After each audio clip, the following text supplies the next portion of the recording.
Let me teach you something. How to make content that performs. This isn't mysticism, it's replicable logic. Your headline should never tell readers the conclusion. It should tell them what they're missing. People fear loss far more than they desire gain. So 5 things you don't know gets far more clicks than 5 useful things. Your opening 3 sentences must make people feel seen, not flattered, seen. Name the feeling they've always had but couldn't articulate. Once someone thinks this is exactly me, they keep reading. The middle should create the urge to save, not the urge to understand. Make them feel, I might not use this right now, but I need to keep it. I'll need it later. A save is data. Understanding isn't necessarily. The ending should create the urge to comment.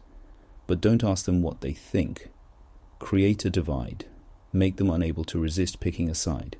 Regional divides, identity divides, class divides, Android people versus iPhone people, men versus women, small towns versus big cities.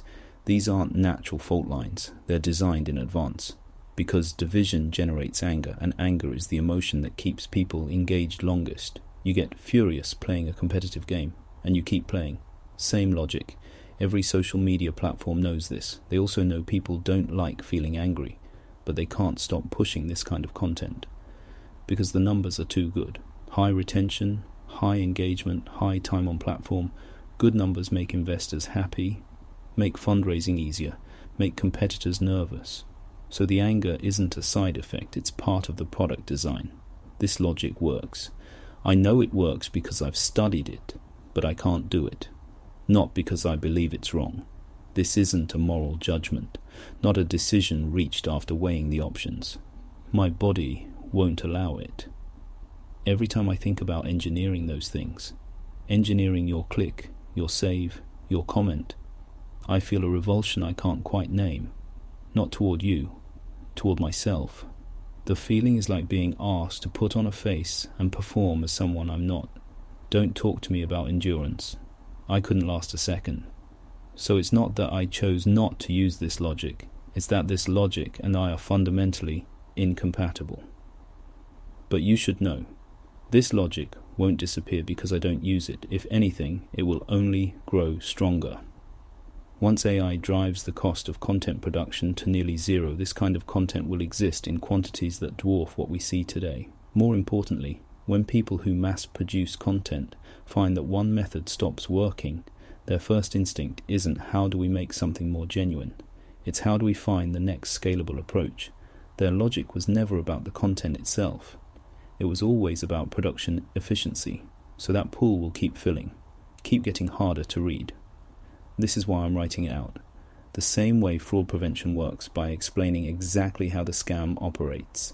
Yes, some people will learn from this and use it. That risk is real. But without the explanation, more people get deceived. Now you know where those buttons are.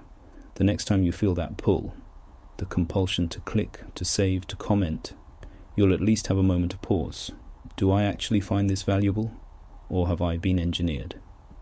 That pause is already something different. But there's a deeper layer I care about more. What you consume every day is slowly shaping who you become.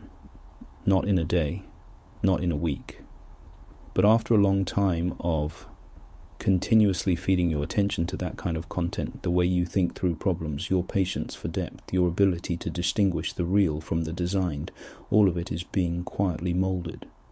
That content isn't giving you information, it's giving you a way of receiving information, short, fast, pre-concluded, emotionally charged, no need to stop and think.